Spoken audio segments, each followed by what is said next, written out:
the Skinwalker.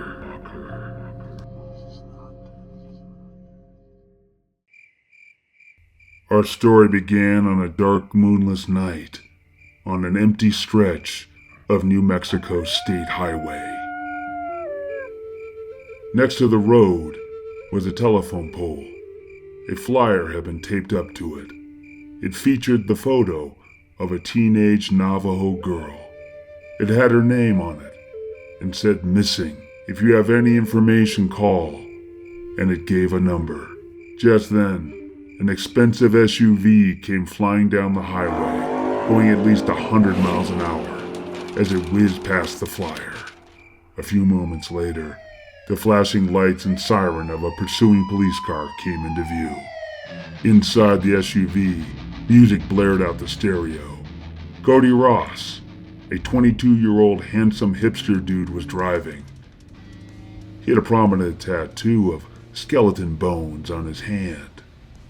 Next to him in the passenger seat was his girlfriend, Wendy Torres, an attractive Latina.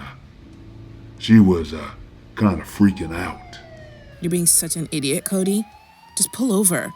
It's just a fucking speeding ticket. It's too late for that. I already started a chase. The cops are gonna go apeshit and arrest me if they catch me now. So what? Your dad'll just make it go away like he always does.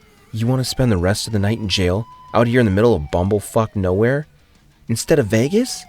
Hell no. Exactly. Don't worry. I'll get us out of this bullshit. Hold on. Cody suddenly turned the steering wheel. The SUV skidded and did a sharp turn off the main highway. Cody! Relax. I got this. Cody did another sharp turn and barreled down a bumpy, unpaved dirt road. Behind them on the highway, the pursuing police car was unable to make the sharp turn. It slammed on its brakes. The police car turned around and raced down the outlet, but it drove right past a little dirt road that Cody went down. Inside the SUV, Cody had the lights turned off. He and Wendy watched as the flashing lights of the police car disappeared down the main road. Stupid pigs. Told you I got this. Good work, babe. Wendy kissed him. Cody started the SUV and headed down the dirt road. Where are you going? The highway's back that way. I'm gonna go a little further, then cut back to the interstate, just in case he turns around. Smart. Yeah, I know. Cody smirked, but suddenly his eyes went wide. Just ahead of them, a dark figure was standing in the middle of the road. Look out! Oh, shit. Cody turned hard to avoid hitting the figure. He swerved off the dirt road and jammed on the brakes. They came to an abrupt stop. What the hell? Did you see that fool standing in the road? Thank God you didn't hit them. Cody got out of the car and looked around, but the little dirt road was empty now.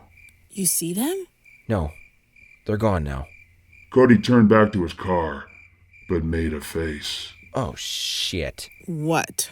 Cody saw that one of his tires had hit a rock and was flat now. We blew a tire.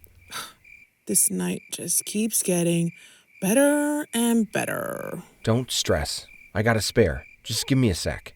Cody turned and started walking away from the car. Where are you going? I gotta take a piss first. Jesus, hurry up. Cody walked a short distance away and started to pee in the bushes. Meanwhile, Wendy tried to check her phone, but she had no bars. Of course. Wendy looked up, peering into the rearview mirror to the spot where Cody was standing. But he wasn't there anymore.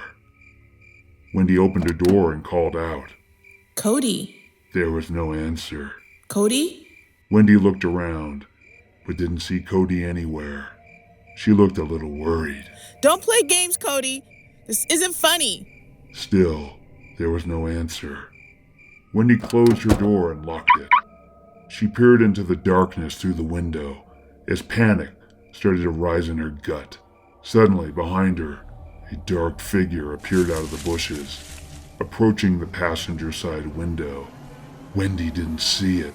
Suddenly, the dark figure tapped on the window.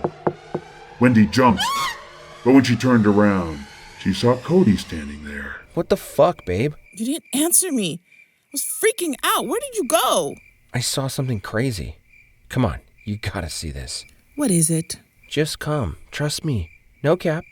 It'll blow your mind. Reluctantly, Wendy unlocked the door and got out of the car. This better be good. It is. Cody led Wendy away from the car. After a few moments, a scream broke the silence of the night. Then silence.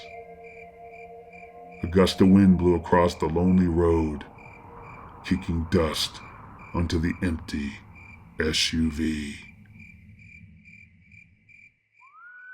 It was the morning, 1 week later. The abandoned SUV was now surrounded by police tape. Police officers from the nearby town of Grants were inspecting the vehicle and the surrounding area. Reporters and camera crews were gathering at the scene. It was turning into quite the media event. Just then, a police cruiser pulled up. A smart but pompous chief of police, Captain Padilla, stepped out. He was greeted by his second-in-command, Officer Fernandez. Morning, Chief. Morning. Bring me up to speed. A farmer who lives nearby noticed the abandoned vehicle yesterday. Highway Patrol ran the plates. Turns out, it's registered to Cody Ross. He's Senator Mark Ross's son. Albuquerque PD put out an APB on him. He's been missing for a week. No shit. Captain Padilla surveyed the camera crews and reporters gathering at the scene. Guess that would explain the clusterfuck. Any sign of him? Nope. But we found splatters of dried blood in the bushes. The dog picked up a scent heading off in that direction. Let's get a grid search going. I started to, but there's a little problem. The trail leads into the Navajo Reservation. Fernandez pointed to a nearby barbed-wired fence. It had a sign on it, indicating that beyond it lay tribal land. Just then, a smart, hip-looking dude, Matt Chung, walked up to them. He was wearing a press badge. Excuse me, Captain Padilla? Who's asking? Matt Chung, Albuquerque Journal. I'm wondering if I could get a statement from you? Sure, as soon as we know something, we'll talk to the media. Until then, try to stay out of the way. Thanks. Captain Padilla and Officer Fernandez stepped away from the reporter. You were saying? The trail leads off into the res. That's Sheriff Hatathli's jurisdiction. Fernandez gestured over to a woman, Sheriff Awena. She was standing behind the barbed wire fence, checking the ground for clues. She was a smart, beautiful Navajo woman in her 30s. She had the bearing of a leader, but there was something sad about Awena, like a long shadow that seemed to follow her around. I'll talk to her. Captain Padilla headed over to Awena. Hey, Awena, how goes it? It goes. Looks like we got a real event happening here. Shocking, right? Rich white boy, son of a senator, goes missing and the media goes apeshit. But when dozens of Navajo girls disappear, no one cares. It's funny how that works out. Yeah. Anyway, the dog picked up a scent headed this way. Awena studied the ground. I know. I found a pair of tracks heading west out into the mesa, but they're strange. Strange? How? Awena stood up and looked him in the eye. Yeah, I'll tell you. But first we need to figure out who's in charge of this investigation. Well, obviously that would be me. The car was found on our side of the fence. Not if you come onto our land. I have jurisdiction here. Come on, Awena, don't be like that. I have 20 years seniority over you. And I know the mesa better than anyone. Look, we don't have time for a pissing contest. 2 kids are missing. They could be dying out there. 24 Navajo girls have vanished over the last 5 years. I've been trying to investigate, but every time I ask you for your help, you say you're too busy. Okay, I can see where this is headed. This isn't the time or place to get into all that. Those cases are a separate deal. Are they? Seems like a lot of people are disappearing around here, Bob. What if there's a connection? Suddenly the reporter, Matt Chung, spoke up. He'd quietly wandered over to them. He'd overheard their conversation. That's an interesting point. So you think all the disappearances could be related? Who are you? Matt Chung, Albuquerque Journal. A reporter, huh? Yeah, I've actually been looking into the story of the missing indigenous girls for a while now. I've been pushing my editor to let me come out here and do a feature article about it. No shit. Hey, buddy, we're having a private conversation here. I thought I told you to stay the hell out of the way. Sorry, Chief. Go stand over there behind the police tape. Matt retreated.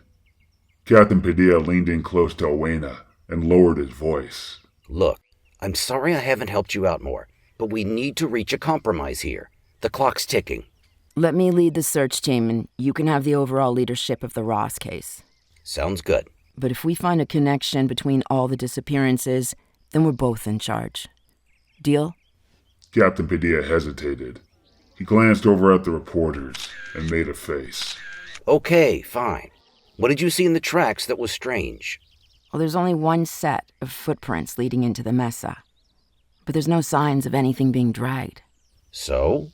So either our senator's son attacked his girlfriend and carried her off, or... Someone was strong enough to subdue them both and carry them away. Exactly. Unless our perp is a professional weightlifter, I don't know how they pulled it off. Captain Padilla looked puzzled by this. Awena started to walk away. Then she stopped and turned back to Padilla. Oh, and make sure that reporter comes along, too. Forget it. We don't need the media tagging along. We've got 50 miles of backcountry to canvass. We need all the eyes we can find. Besides, he seems like the only one around here besides me who gives a damn about the missing Navajo girls. I want to talk to him. Awena walked away. Captain Padilla muttered to himself. What a pain in the ass. A short time later, a search party of about a dozen officers spread out across the mesa. They were following a canine dog led by Officer Fernandez. It had picked up a scent. Sheriff Awena was also in the lead.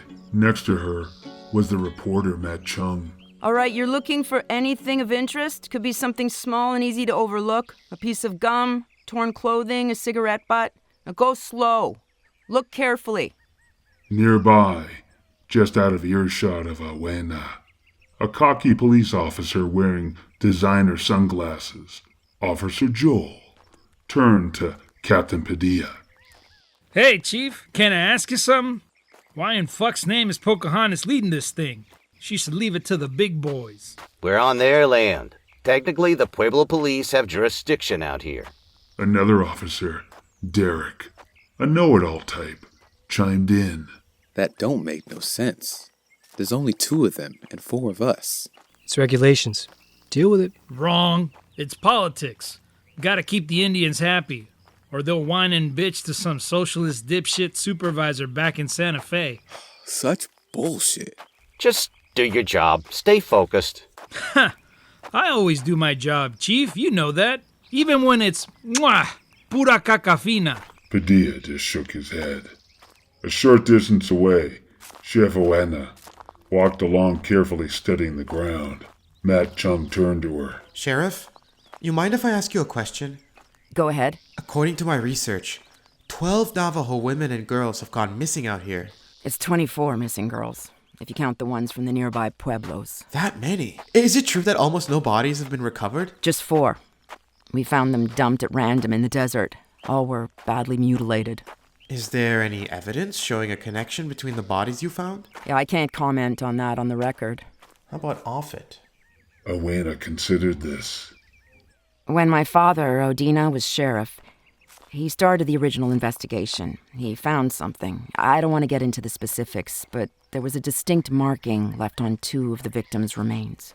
So, you think it's the work of a single killer? I can't prove that yet, but my gut tells me it's the same perp. Interesting. You think I can talk to your father? I'd be curious to hear his take. He passed away from cancer last year. Oh, I'm so sorry. We all are.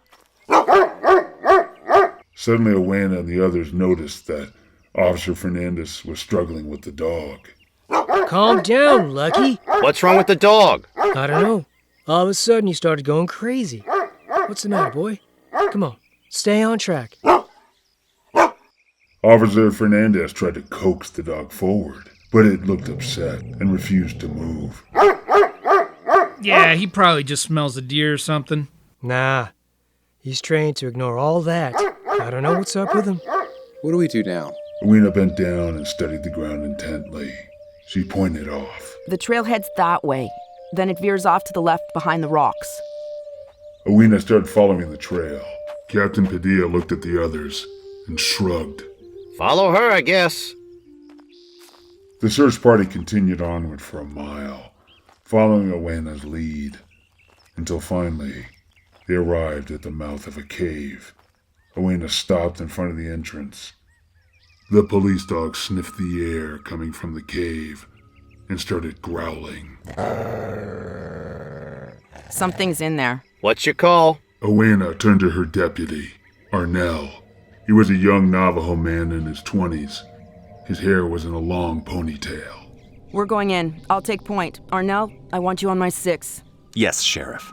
Padilla turned to his officers. Joel, Derek, you're with us. The rest of you stay here. The officers readied their weapons and flashlights. Moments later, Awena and Padilla's men passed through the narrow entrance to the cave. The interior of the cave was pitch black. Awena and the others shined their flashlights around the dank chamber, but it was hard to see anything. The group moved forward down the narrow cave tunnel. Tension rose on their faces as they descended deeper. Shadows played across the walls. Their footsteps echoed through the cavern, creating unnerving, dislocated sounds. Just then, Captain Padilla's walkie-talkie crackled to life. See anything, Chief? Over. Negative. Officer Joel was starting to look very nervous. Beads of sweat ran down his face. He whipped his gun around, expecting something to jump out of the darkness at any moment. Just then, Awena saw the tunnel open up into a large chamber. Her flashlight beam caught sight of something. It looked like a dark figure hunched over something on the ground. There's someone there. Awena shined her light at the dark figure, but just then, she saw something dart across the chamber out of the corner of her eye. Awena tried to step forward, but the rocks under her feet gave way. Awena stumbled and fell forward. She landed on her elbow. The flashlight fell out of her hands, but the beam illuminated an object directly in front of her. It was Wendy Torres's face, except half her flesh was gone. Awena let out a startled gasp. Officer Joel, who was already on the verge of panic, fired his gun at the dark figure. The shot missed and ricocheted off the cavern walls. Awena scrambled to her feet. Padilla's officers charged into the chamber, pointing their flashlights in every direction. Police, freeze! For a moment, everything was a whirl of confusion and shouts. As their flashlight beams lit up the dark figure, it was revealed to be a pile of rocks. However, the flashlight beams lit up 2 bodies lying on the ground. It was Cody and Wendy. Large portions of their flesh were gone, stripped down to the bone. Jesus H. Christ! Just then, Awena saw what looked like a shadow darting away deeper into the chamber. Awena pursued the shadowy figure through the tunnel, but suddenly, the passageway ended in a dead end. There was a crack in the rock there, but it was too narrow for a human to squeeze through. Awena shined her light into the narrow crack, but saw nothing. Behind her, Captain Padilla called out. Sheriff, you see someone? Awena stared into the crack. She looked concerned. Awena? No! It's all clear.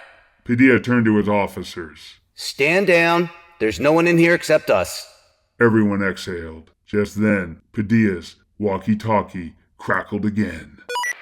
Chief, we heard a gunshot. You need backup? Over. Wait, hold a sec. I can barely hear you. My ears are still ringing, thanks to numbnuts over here. Padilla glared at Officer Joel. Who the fuck you shooting at? You blew my eardrums out. Officer Joel shrugged, sheepishly, and pointed at the pile of rocks. Sorry, Chief. I thought that bitch looked dangerous. Padilla rolled his eyes. We're okay. Stay there. Over. Meanwhile, Deputy Arnell joined Awena as she shined her light on the mutilated bodies. It's them, right? Or what's left of them. Better search his pockets. See if he's got an ID so we can confirm. Awena took out a pair of rubber gloves and put them on. She searched the pockets of Cody's torn jeans, but didn't find anything. And no wallet.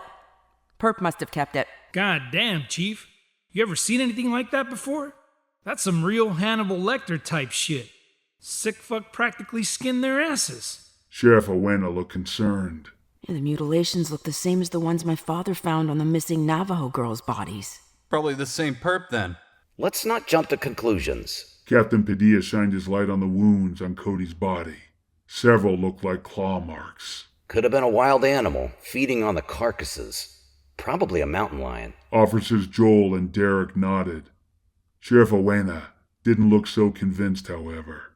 Sheriff, if it's okay with you, I'd like to get my coroner and CSI team in here. Awena nodded and turned to the others. Okay, the rest of you head outside. I don't want anything contaminated before CSI arrives. You don't gotta tell me twice. Shit, this place gives me the creeps. The officers began heading out of the cave. Sheriff Awena lingered for a moment, however. She went back over to the dead end and stared into the narrow crack. Deputy Arnell came over to her. Sheriff, you okay? No. Awena gave the tunnel one last look and finally walked away. A short time later, Awena and the other officers exited the cave. Puh. I knew the whole time it was a pile of rocks. I just shot it because, you look scared. Whatever, bro. Unseen by them, they were being watched by a pair of eyes peering through a sagebrush on a nearby hilltop. The eyes studied Awena intently as she walked away from the cave entrance. A dark figure stood up to get a better view of her. As they watched, they moved a little bit, but they kicked a rock loose. It rolled down the hillside. Awena heard the sound of the falling rock. She turned and looked up at the hillside, but the dark figure was gone. Awena stared at the hilltop for a moment, as if she could sense something. Then she turned away. The next morning, a press conference was held at the Grants Police Department. A decorated FBI agent, Agent Dustin Jones from Albuquerque, was there. He stood at a podium in front of the press. Captain Padilla and Chef Awena stood behind him at attention with other agents and officers. Reporter Matt Chung was there too. Good afternoon, ladies and gentlemen. I'm Agent Dustin Jones, lead investigator for the FBI field office in Albuquerque. At approximately 3 p.m. yesterday, local law enforcement recovered the remains of Cody Ross and his girlfriend Wendy Torres. Evidence gathered at the scene strongly suggests that this was a double homicide. At the request of Mr. Ross's father, Senator Tom Ross, the FBI has been called in to assume overall command of this investigation. The Bureau is encouraging anyone with information about this tragic event to contact us or other law enforcement agencies immediately. Our thoughts and prayers are, of course, with the victims' families. We'll take a few brief questions. Agent Jones pointed at a TV reporter. Sources in the Grants PD have told us that the victims' bodies showed signs of torture. Can you confirm this? That's totally false. The victims' bodies were disfigured due to exposure to the elements and animal predation. At Agent Jones's words, an angry expression flashed across Sheriff Awena's face. Matt Chung raised his hand. Agent Jones called on him. 24 indigenous women have disappeared in this area in recent years. Are you investigating the possibility that these latest killings could be connected? There is no evidence linking the Ross-Torres murders to other crimes.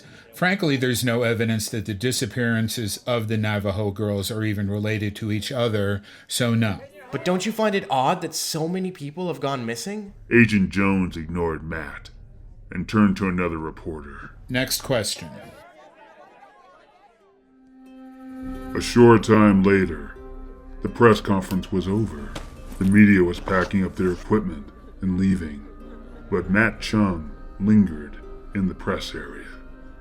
Down a nearby hallway, he saw Agent Jones and Sheriff Awena having an intense conversation.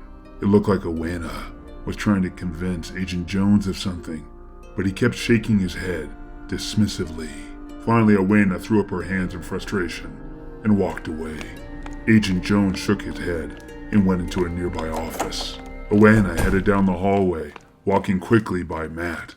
Matt jogged after her, walking briskly at her side. Sheriff, I'm so sorry to bother you, but do you have any thoughts on what the FBI said at the press conference? Plenty, but nothing I can say on the record. How about off? Awena stopped. She thought for a moment. We shouldn't talk here. If you're hungry, we can grab some lunch and talk. I'll pay. I'm staying at the truck stop / motel out by the 40. Chuckin' bucks? Yup, that's it. It's got a surprisingly good diner. The spicy chicken is the bomb. Yeah, I know. I'll see you over there. Okay, cool. Awena turned and left. A short time later, Awena pulled up to Chuckin' Bucks. It was a large, sprawling truck stop and motel located along the interstate right before the turnoff to the Navajo Reservation. Awena parked her car and headed inside. Awena entered the main building and headed for the diner, but as she walked along, she suddenly stopped. She noticed something. It was a poster taped to a wall. The poster featured a blown-up photo from a surveillance camera of a middle-aged Navajo woman. She was staring right into the camera with an intimidating, fierce look on her face.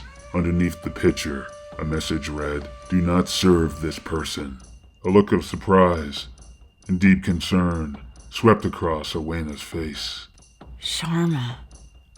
Just then, Awena noticed a person approaching her. She turned and saw Saani, a 13-year-old girl of East Indian descent. She looked awkward, but sweet. Excuse me, ma'am. You're a police officer, right? Yes? Thank goodness. My father needs you. He's out back. Why? What's going on? But instead of explaining, Saani just ran out the door. You'll see. Hurry. Awena followed Saani to the back of the building. A middle-aged East Indian man was there. It was Saani's father, Jagon. He was spraying off the back of the building with a hose. Somebody had painted graffiti all over it. It looked like a weird symbol painted in red. Here she comes, Poppy. Hello, officer. What took you so long? My wife called hours ago. She didn't call me. I'm just here to meet someone for lunch. Oh, so you can't help me? Only if it's an emergency. I'm with the Pueblo. This is outside my jurisdiction. What's the problem? That. Jagon gestured at the large graffiti symbol painted on the building. It looked like a letter C turned on its side. A look of recognition immediately spread across Awena's face. She knew what it was. This is the third time someone's painted that crap on our property this month. This vandalism is intentional. We're being targeted because we're immigrants. Did you know that 2 years ago, some a-hole even painted a swastika on the side of our motel? Awena gestured at the graffiti symbol. That's not a racist symbol. It's a naja. Oh, you know it. There are several interpretations of its meaning. To some, it represents the strength of the Navajo people, but it's also used as protection to ward off evil. I see. Well, regardless, no one should be tagging our property with it. Awena glanced over at Saani. She had her back turned to the wall now, as if she couldn't bear to look at the Naha. Wash it off, Poppy. It looks weird. It's creeping me out. Just then, Awena saw Matt Chung approaching. He saw the symbol on the wall. A Naha. Whoa. Who are you? Matt extended his hand. Matt Chung. Nice to meet you. I'm staying at your motel. I'm a reporter with the Albuquerque Journal. Saani's eyes suddenly lit up. She turned to Matt. I want to be a reporter too when I grow up. Are you here to do a story about the murders? Kinda. Yeah. Really? Can you tell me some juicy details? I'm fascinated about the case, but also a little freaked out. No lie. Saani, go inside. Leave the man alone. But Dad, I'm curious. I just want to ask him a few questions. Saani. Okay, I'm going. Saani trotted away. Sorry, she's very bright, but a little precocious. Can I ask you something? I noticed you have a poster banning an indigenous woman from your premises. Yes. Why? You know her? Awena nodded. Her name's Charma. She's Dine. What did she do? Look, we get along with everyone. I've never had a problem with you people. I didn't say you did. I'm just asking. My son Kabir caught her using a bad credit card to steal gas. When I confronted her about it, she went off on me. She claimed she was a witch and threatened to put a curse on me. Then, she started stalking us. Stalking you? Yes, she'd show up on the edge of the property in the middle of the night. She'd just stand there, peering around, acting weird. I bet she's the one who did this. When was the last time you saw her? 2 months ago. Awena took out her business card and handed it to Jagon. Well, if you see Charma again, give me a call. Will do. Thank you. Jagon gestured at the Naha symbol. What about this? Not much I can do about that. It's on Grant's PD. Jagon shook his head. Wonderful. A few moments later, in the Chuck and Bucks, Awena and Matt stood at the counter. A teenage East Indian boy, Gargi, handed them their food.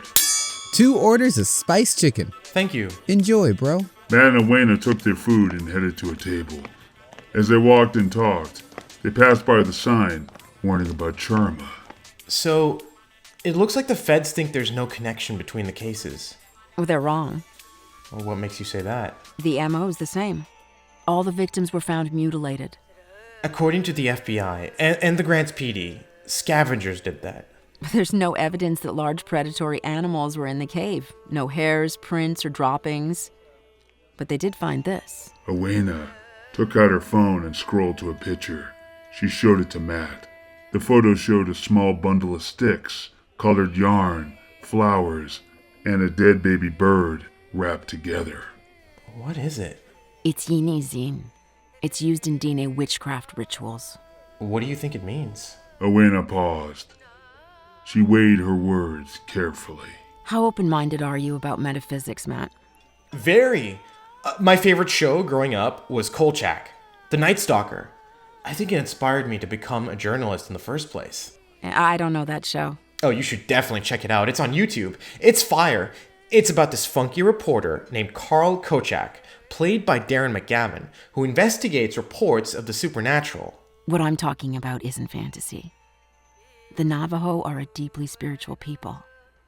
The unseen world is very, very real to us, both the good and the bad of it. I get the feeling there's something else you want to tell me, but you're holding back. I saw someone in the cave. Who? I don't know. I chased them to the back of the cavern, and there was no way out, but somehow they disappeared. Awena gestured to the poster of Charma. That woman on the poster over there? There's been rumors about her for years. She's a drug dealer. From time to time, her rival dealers and enemies would turn up dead. But their bodies had wounds that looked like they were made by an animal. A lot of folks, including my dad, thought she was a Yinadlushi. In English, that means with it, it goes on all fours. In other words, she's a shapeshifter. Oh, you're talking about a skinwalker! Awena nodded, but gestured for Matt to speak softer. We don't like to discuss these things with outsiders. We don't even like to talk about it among ourselves. It brings bad luck. Why are you telling me all this? I need your help, Matt. I don't have a lot of resources. The feds and Grants PB won't do shit. Awena pointed at the poster. I need to find her. My gut tells me that she could be behind all of this. But about a year ago, she vanished. She's got an adult son, Nez. Some people call him Bad Jimmy. Supposedly, Charma taught him the dark arts. She was grooming him to be her successor, but Nez didn't want to walk the dark path, so they had a falling out. He's laying low these days, too. But if anybody knows where to find Charma, it's Nez. Well, what do you need me to do? Charma owns some land scattered around the res. She'd use these places to cook up meth. Now, to cover up her tracks, she'd put the deeds under fake names. Nez or her, or both of them, are probably hiding out on one of these properties. I need someone to cross-reference the aliases with the names listed in county records. See if there's any matches. That could take a while. I know. That's why I'm asking for help. Matt thought for a moment. I have a contact at the Hall of Records in Santa Fe. Now, she might be willing to do me a solid and get me the master list of deeds. If she does, I could probably knock it out for you in a couple of days. So, you'd be willing to help then? Oh, you mean to be a real-life Kolchak? Fuck yeah! Awena smiled. Thank you. As the conversation continued inside the diner, on a nearby hillside overlooking the truck stop, a lone figure stood, staring down at Chuck and Bucks, with a menacing expression on her face. She was hunched over and she looked more frail than she did in the poster. It was Charma.